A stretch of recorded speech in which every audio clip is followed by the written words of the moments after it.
What's up, Facebook? How you doing? Hello. How are you doing? We're about to talk about tech.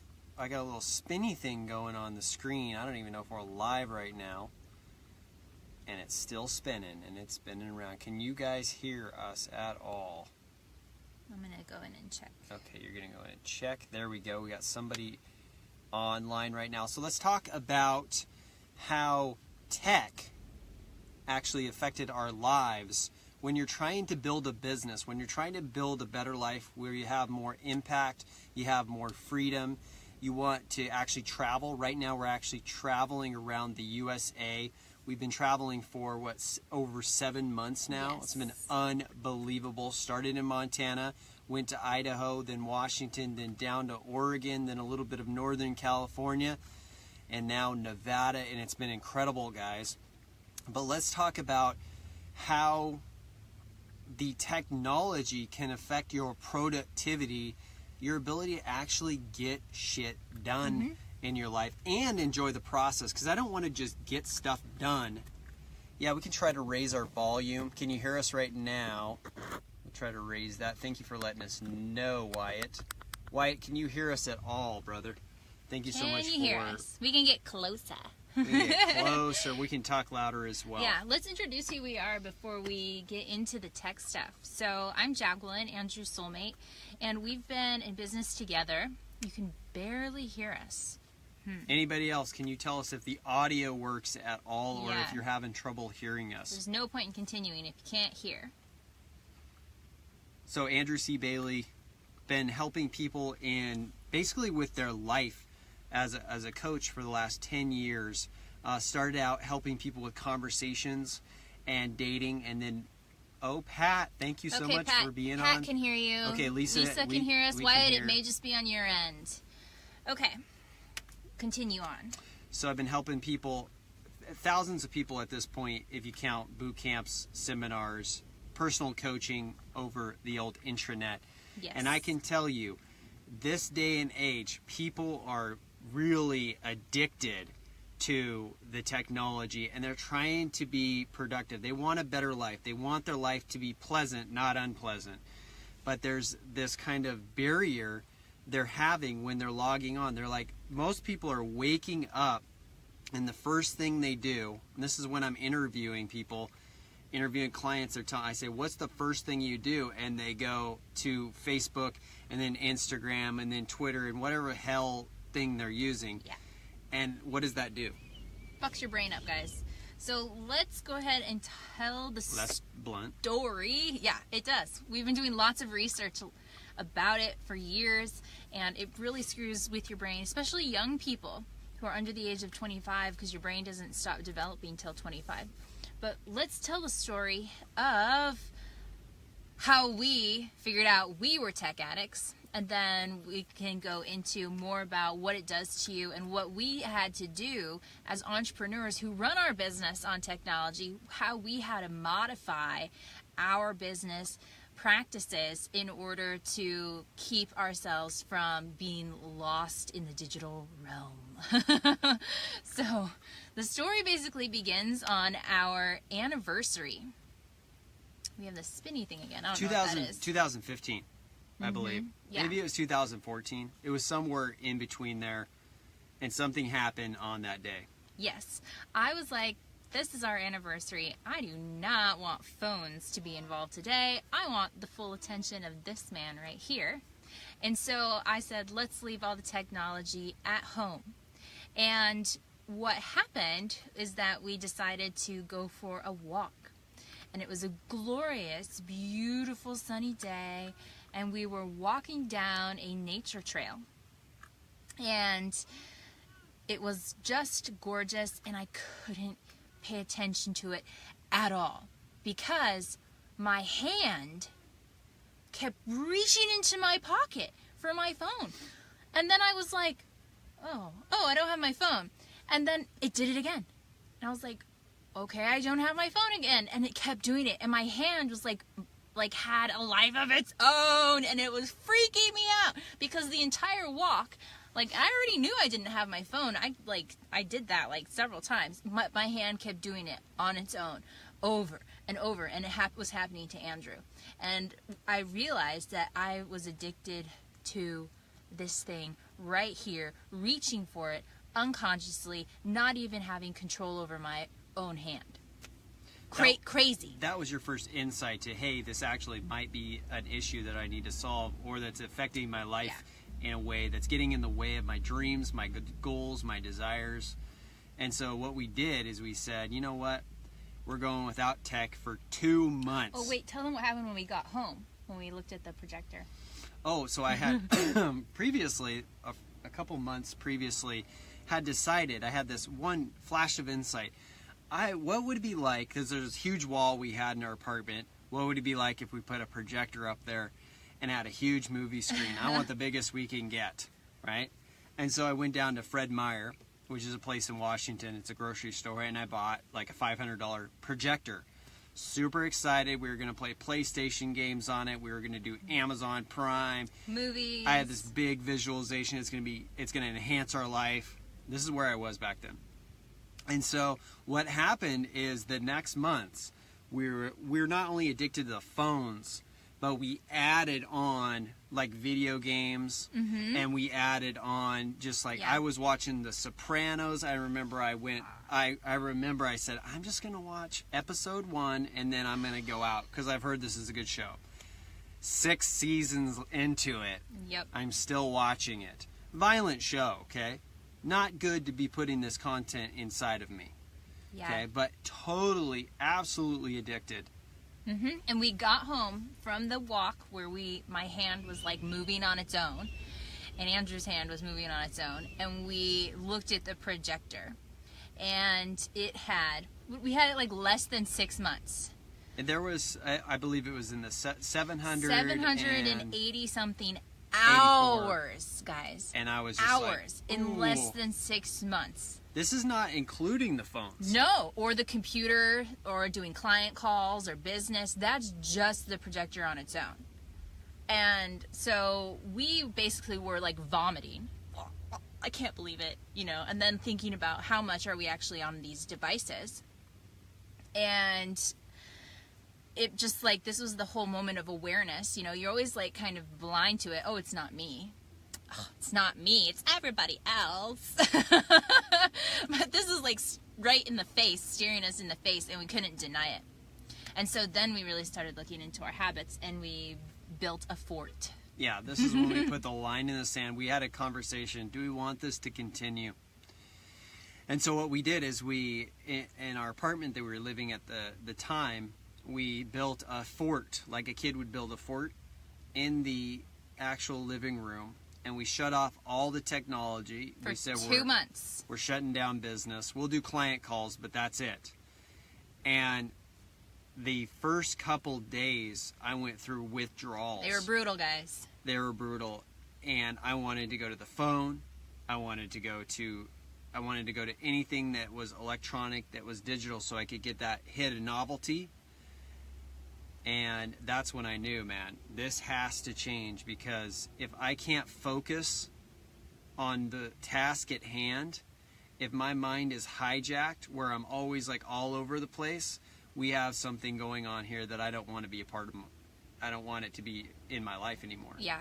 Or at least minimized. So what happened after that 2 months where we took a break from technology is that it was almost like we were in a time warp, guys. If you haven't done it yourself, this may sound kind of crazy, but it's real. And we've repeated it because we've also done breaks after this 2 months where we've taken like a week's or like couple weeks off of technology, and we have the same experience. But over that 2 months, what happened was that we regained our attention span, our focus, and our time. Like, the time of how you experience the day completely changed. It was like we had 3 days in one day. It was like we had triple the amount of time. Like, I was sitting around and I'd look at usually when I look at the day, I'm like, oh, it's 5 o'clock already, the day's already gone. Then like 10 o'clock, and I have to go to bed, and like the day just like flies by, and you're like, what did I get done? But when we got off the tech and we were in that 2 months, I was looking at the clock on the wall, and I was like, it's only like 10 a.m. What the hell? time slowed down. We had more time. It was crazy. We were doing so much stuff in one day. It's like, oh, well, it's not bedtime yet. What else can we do? Yeah, it was unbelievable, and I was present in the moment the entire time. After the first couple days where you will go through withdrawals. Took about a week for me. And you get to a point where you're fully in the present moment, and doing anything when you're in the present moment, you have quality with any step that you take. For example, if you have something you're doing in business, you're fully with whatever action you're taking. And when you're fully with every action you're taking, quality increases, because you're not, when you're on the tech all the time, your brain is like speeding up and going crazy, and you're trying to like rush through everything, get things done really quickly. And the issue with that is you're making a lot of mistakes. Yes. And when you make mistakes, you have to go back and clean them up. And so when you're fully in the present moment, because you're not hijacked by these things, Yep. then what happens is that you add quality to your work. And when you add quality, you actually go a lot quicker, because you're not making mistakes. We actually have since then done so much research on focus and productivity and getting our minds back in control that, you know, one of the pieces of research, Andrew just talks about mistakes. They've shown that when you're focus shifting, and even just pulling up Facebook, guys, you're on Facebook right now. Even just pulling up your Facebook screen, like there's stuff all over it. On this tiny little screen, there's like all sorts of stuff all over. That just there, like shifting your focus around the screen, or when even like, let me just pull up my, look, like, you know, when you have all these apps, like I can't even find a solution for this. They don't have any other solution than just to have a bunch of apps sitting there, and then it like pops your face and you're like, oh, and it sucks your attention span away from you. And that focus shifting, even for 1/10 of a second, shows a 40% drop in productivity. 40%. That's almost 50%. What does productivity mean? It's your ability and capacity to produce work, to get things from in here to like actually in reality, get things done. You're 40% slower. Also, Carnegie Mellon did some research that showed that you increase your mistakes by 20% when you are focus shifting, when you're distracted. The devices make you a master of distraction. You get more and more and more distracted. You can't focus, you can't be consistent. You basically have your mind hijacked. Right. So Andrew Carnegie, who was one of the richest people to ever live, I don't know if he was the happiest person, but he was one of the most wealthy people to ever live in the early 1900s, I believe. And he was making so much money that the government pulled him in and was questioning him. Like they did an audit. And they said, how are you making so much money, sir? And he says, I have the ability to focus for 5 minutes straight on the task at hand.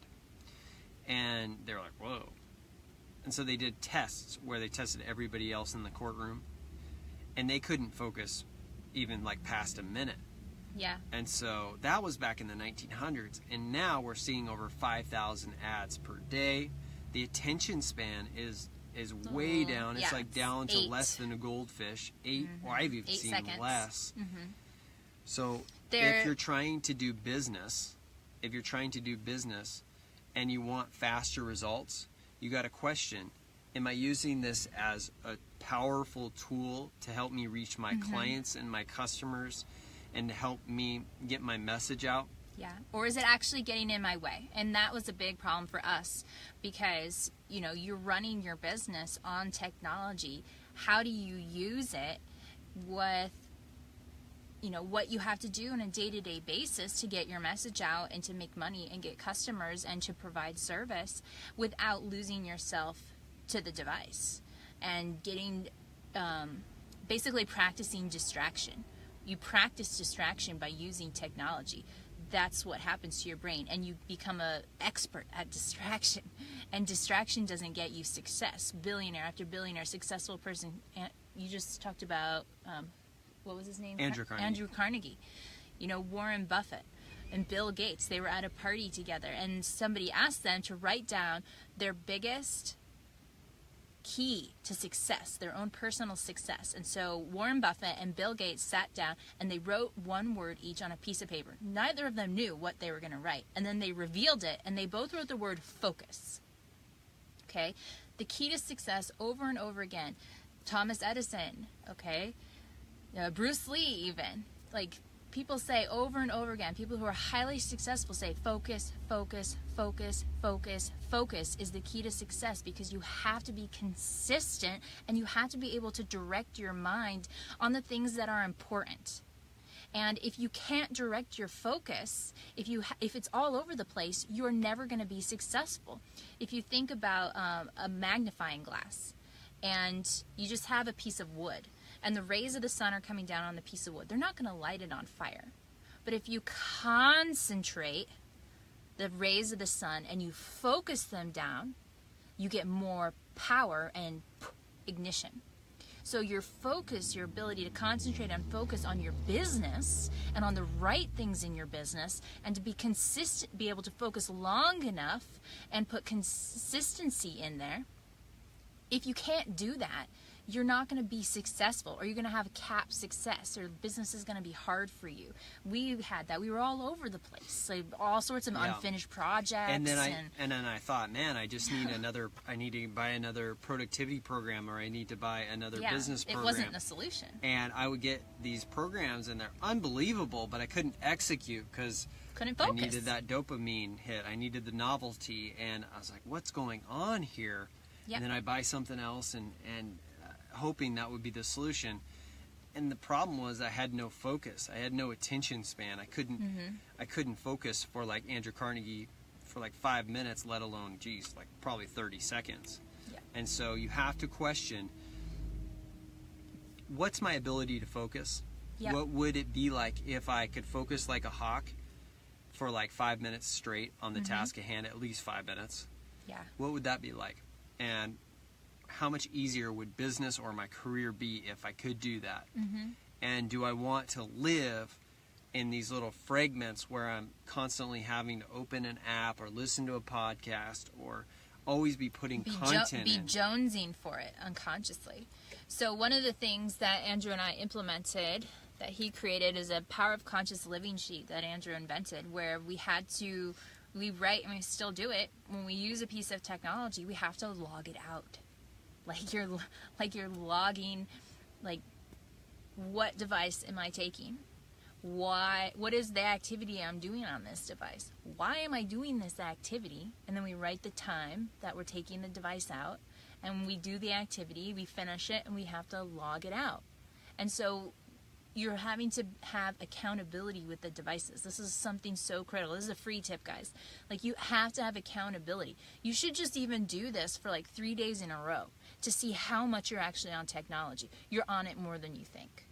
And you're bouncing around from things all the time. Yeah. And you're doing it unconsciously. Like, your brain is like whispering to you. It's like being a sugar addict, or like, it just talks to you and like until you eat that donut.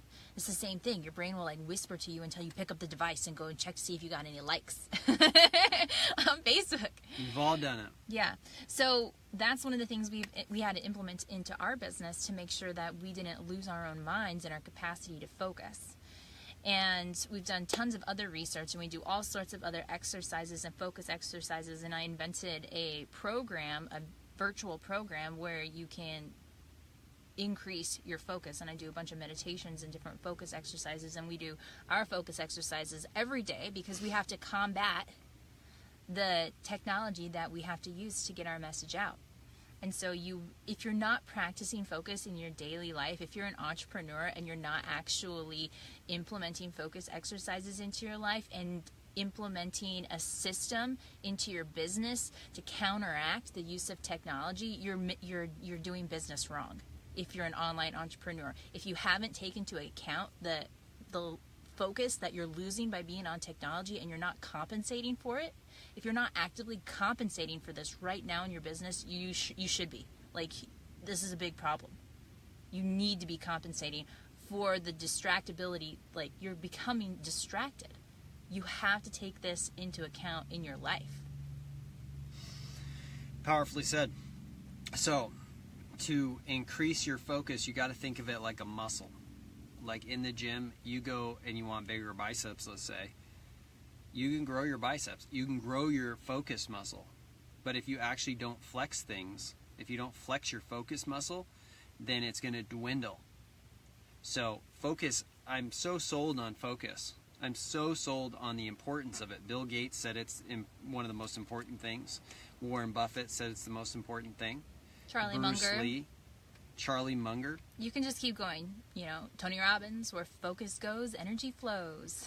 Yeah, and if you want to flow energy and you want the universe to respond, you got to have focus, man. You got to have hawk-like focus. I didn't have it. I didn't even know I needed it, and now I've got it. Yeah. And I practice it every day. And And the quality, by the way, the quality of your life goes up because everything you're doing has quality infused into it. So I was talking to a client before this call, and I said, imagine you're washing a dish, and you have the ability to focus. You're washing that dish with full focus, full presence. The quality of that dishwashing is superb, plus you're actually more likely to enjoy it, rather than you're washing the dish and you're thinking about something in the future or thinking about something that you posted on Facebook and wanted to see the responses. Mm-hmm. And then you have more likelihood of not doing a good job with the dish or dropping the dish. Yeah. So I'm talking about quality. Focus increases quality of everything you do. It reduces your mistakes by 20%. So you don't have to go back. Focus increases your productivity by 40%. Okay, so if you want to be successful at your business and you want to increase the speed at which you reach your goals, you have to be focused. You have to. It is not an option. It is mandatory. Mandatory. And one of the things we've seen with our entrepreneur friends over the years is they just get distracted and they have a really hard time getting shit done. And especially the things that need to get done. They're focused on things that actually aren't going to grow their business, like stuck in delivery or, doing tasks and things that are just like the keeping the business up, working in your business, they say, instead of on your business. And so it doesn't go anywhere. It just kind of stays, kind of capped. And that's because they're not focusing on the right things. It's not just your capacity to focus, but you have to be able to direct your focus to the things that are going to make the biggest difference in your business instead of getting distracted by things that are lower level. Yeah. So if you want to increase your focus muscle and you're an entrepreneur who wants to do better in your business, you want to speed up the time it takes you to get from where you are to where you want to be, we're throwing a Get Shit Done-a-thon. I love the name. It's a live event. It's a live event for entrepreneurs, and it's going to be 32 hours over 2 days. Yes. And we're going to be lightning focused, laser-like focused on working on one project that you could think of in your business that you really, maybe you've been putting it on the back burner, or maybe it's something that you really just want to speed up the progress of, and you're going to work on that one project for 32 hours. And slay it. As well as build your focus muscle so that when the event is done, when the virtual event is done, that you'll be able to continue the momentum and the focus on anything else that you do. So this is something that we learned to do for ourselves, is Get Shit Done-a-thon. Basically, the concept is a sprint. And it's also taken from the hackathon you may have heard of that they do in coding and programming, where they build products, digital products. And so we've been doing this for ourselves over the years, and it's been really highly effective for us. And one thing we do is we install focus exercises, and we are going to basically teach you how to use technology in a healthy way, and it's basically like 2 full-on days, 32 hours, 16 hours each day, where you're going to be practicing your focus. You're going to be working on the most important thing in your business that you can possibly do, and you're going to be like learning a new system to work with technology. Yeah, so we're going to post the details below. It's limited to 10 people, entrepreneurs, and you can be anywhere around the world. You can even be in your pajamas if you want. And so we're going to work on your highest project. You're going to work with us during the day. Yeah, and, we're going to basically like guide you through. Yeah, and we're going to build your focus muscle. We're going to get that project done. We're going to build your business. business. We're going to teach you a way to work so you can increase your productivity, which will give you the freedom, the impact, and the income that you're looking for. So, exactly. I'm Andrew C. Bailey. Jacqueline Bernson. Check the comments below for the link and more information about the Get Shit Done-a-thon event.